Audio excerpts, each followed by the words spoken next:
Dear students, अस्सलाम वालेकुम। I hope you all are doing well. आज की इस लेक्चर वीडियो में हम थॉमस कैलकुलस की एक्सरसाइज 1.5 का क्वेश्चन 9 और 10 सॉल्व करने जा रहे हैं। तो इन क्वेश्चंस में बेसिकली हमें क्या करना है कि अगर आपको याद हो, हमने पिछले लेक्चर वीडियो के अंदर जो क्वेश्चन नंबर 5 to 8 सॉल्व किया था, इसमें हमने कॉम्पोजिट फंक्शंस के बारे में पढ़ा था।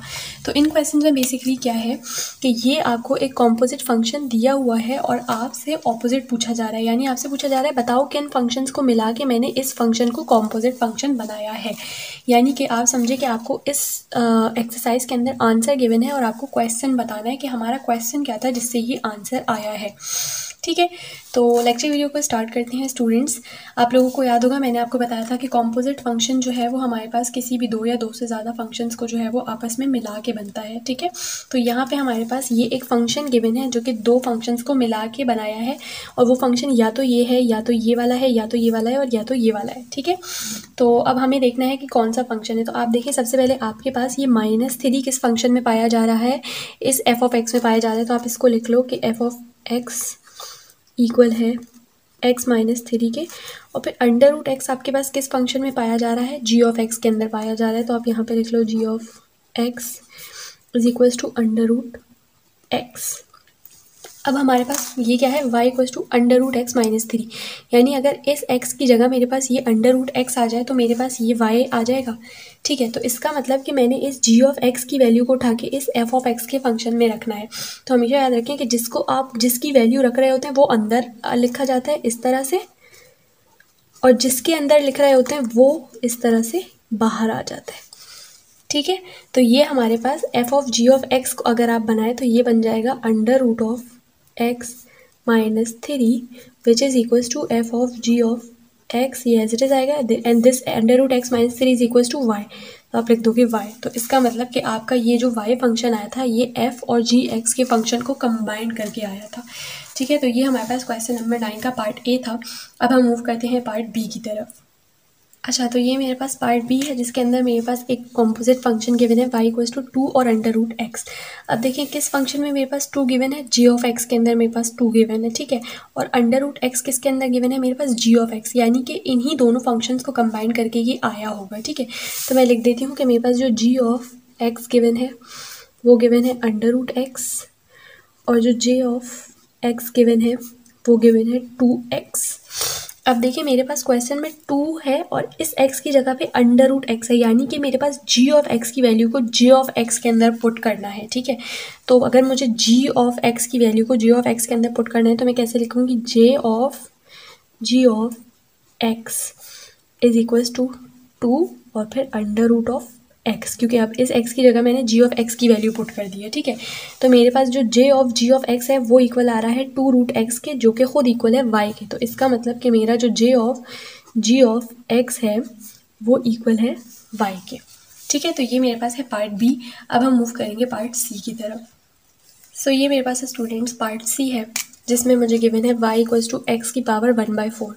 अब देखिए मेरे पास जो 4 फंक्शंस गिवन है यहाँ पे, उसके अंदर पावर तो सिर्फ और सिर्फ इसी वाले के अंदर है, h(x) के अंदर। लेकिन क्या आप इस क्यूब को किसी भी तरह 1/4 बना सकते हो? नहीं बना सकते। ठीक है, तो अब अगला ऑप्शन मेरे पास क्या आता है, इस √x वाला, कि √x की जगह मैं x की पावर 1/2 भी तो लिख सकती हूँ ना। और अगर मैं x की पावर 1/2 को दोबारा से x की पावर 1/2 से ही मल्टीप्लाई कराऊँ, यानी इस g(x) को अगर मैं g(x) से ही मल्टीप्लाई करवा दूँ तो मेरे पास x की पावर 1/4 बन जाएगा। ऐसा ही है। अब हम लिख के देख लेते हैं कि मेरे पास जो g(x) है वो गिवन है √x के, जो कि इक्वल होता है x की पावर 1/2 के। अगर मुझे अगर मुझे इस x की पावर 1/2 को x की पावर 1/4 बनाना है तो मैं इस x की पावर 1/2 को x की पावर 1/2 से एक और दफ़ा मल्टीप्लाई करवा लेती हूँ। इसका मतलब कि मुझे g(x) का जो फंक्शन है उसी को दोबारा से g(x) से मल्टीप्लाई करवाना पड़ेगा। तो ये क्या बन जाएगा, g(x), तो ये वो इक्वल हो जाएगा।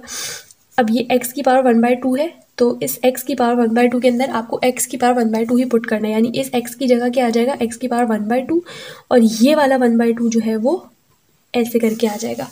ठीक है, दोबारा से मैं एक दफ़ा बताती हूँ कि देखिए मैंने जी ऑफ एक्स को जी ऑफ एक्स से ही मल्टीप्लाई किया, तो इस एक्स की जगह पे अब मेरे पास एक्स की पावर 1/2 आएगा जो कि मैंने यहाँ लिखा, और ये जो 1/2 पावर है ये यहाँ आ गई। तो इसका अगर आप आंसर देखें तो ये क्या बन जाएगा, एक्स की पावर 1/4, यानी कि जी ऑफ एक्स। ठीक है, तो ये जी ऑफ एक्स जो है वो मेरे पास किसके इक्वल आया है, सॉरी ये इस तरह से होगा। ठीक है, ये मेरे पास एक्स की पावर 1/4 यानी कि वाई के इक्वल आया है। ठीक है, तो ये मेरे पास पार्ट सी है, और अब हम मूव करते हैं पार्ट डी की तरफ। सो यहाँ पे मेरे पास जो डी है उसके अंदर मुझे y गिवन है 4x के इक्वल। अब अगर मैं अपने फंक्शंस को देखूँ तो यहाँ पे मैं किसके थ्रू 4x बना सकती हूँ, इस j ऑफ x के थ्रू बना सकती हूँ। तो हम लिख लेते हैं j ऑफ x हमें कितना गिवन है, 2x। ठीक है, तो j ऑफ x इक्वल है 2x के। अब इस x की जगह अगर मेरे पास दोबारा से 2x आ जाए तो वो भी मेरे पास क्या बन जाएगा, 2 और 2 मल्टीप्लाई होकर 4x बन जाएंगे। ठीक है, तो इसका मतलब कि मुझे इस j ऑफ x को j ऑफ x से ही मल्टीप्लाई करवाना है। तो हम लिख लेते हैं कि j ऑफ x को मुझे j ऑफ x से ही मल्टीप्लाई करवाना है। ठीक है, तो ये इक्वल हो जाएगा 2, और इस x की जगह मेरे पास j ऑफ x की वैल्यू आएगी जो कि क्या है, 2x। ठीक है, तो ये हमने लिख लिया 2x। तो ये देखिए ये क्या बन गया, 2 × 2 इज़ 4x। तो यहाँ पे आप लिख लो j ऑफ x। तो ये j ऑफ x आपके पास किसके इक्वल आ रहा है, j ऑफ x आपके पास इक्वल आ रहा है y के। ठीक है, तो इसका मतलब कि ये जो मेरा कॉम्पोजिट फंक्शन 4x मुझे गिवन था ये j और j को ही मल्टीप्लाई करके आया है। ठीक है, तो ये हमारे पास पार्ट डी है। अब हम मूव करते हैं पार्ट ई की तरफ।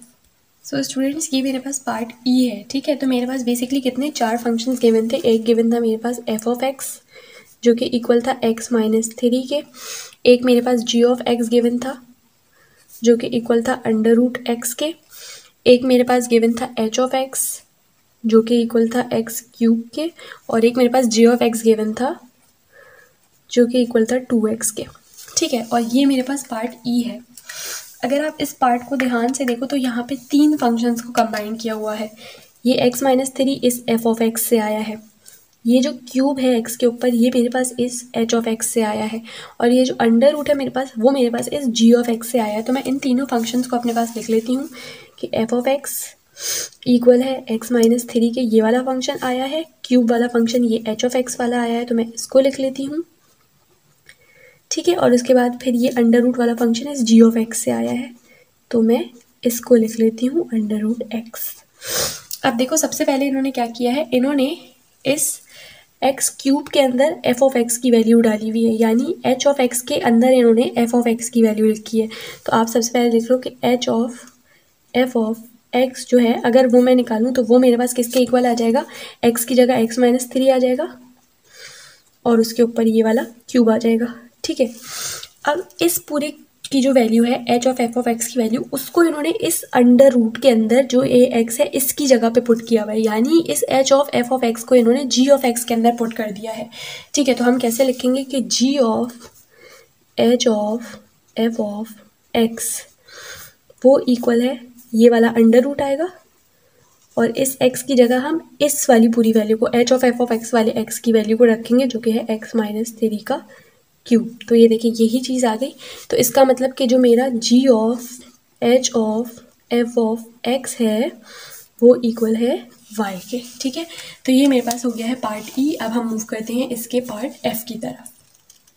सो ये मेरे पास पार्ट f है। अब इसके अंदर आप देखो मेरे पास अगेन 3 फंक्शंस गिवन है। 3 कैसे गिवन है, एक मेरे पास ये क्यूब वाला फंक्शन गिवन है, ये तो आपको समझ में आ गया होगा कौन सा, h ऑफ x वाला है। तो हम लिख लेते हैं कि मुझे h ऑफ x है x³। ठीक है, अब देखिए आपके पास अंदर गिवन है 2x-6, जबकि आपके पास फंक्शन में कहीं पे भी 2x-6 नहीं है, और आप अगर इसको भी 2 से मल्टीप्लाई करवाते हो तो आपके पास क्या हो जाएगा, तभी ये बन सकता है। ठीक है, 2x-6। तो इसको आप 2 से डायरेक्ट खुद से तो मल्टीप्लाई नहीं करवा सकते, आपके पास कोई ना कोई फंक्शन होना चाहिए जिसके अंदर आप इस पूरी वैल्यू को पुट करोगे तभी ये आपके पास 2x-6 बनेगा। तो ये बेसिकली मेरे पास x है और ये मेरे पास 2x है। अगर आप इस x की जगह इस f ऑफ x की वैल्यू रखो तो फिर देखो बाहर 2 है, तो जब आप मल्टीप्लाई कराओगे तो ये आपके पास क्या बन जाएगा, 2x-6। तो इसका मतलब कि मेरे पास एक f ऑफ x इन्होंने ये वाला भी यूज़ किया है और g ऑफ x वाला भी यूज़ किया है मल्टीप्लाई करवाने के लिए।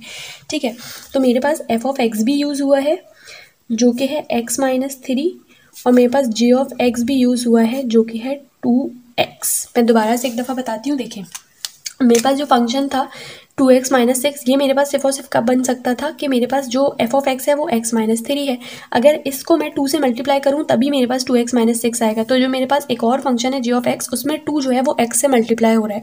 तो मेरे दिमाग में क्या बताइए कि इस x की जगह पे मैं पहले f ऑफ x की वैल्यू पुट करूँगी, और जब पुट करूँगी तो उसके बाद फिर ये वैल्यू जब 2 से मल्टीप्लाई होगी तो ये 2x-6 बन जाएगा, जो कि मुझे इस y के अंदर गिवन है।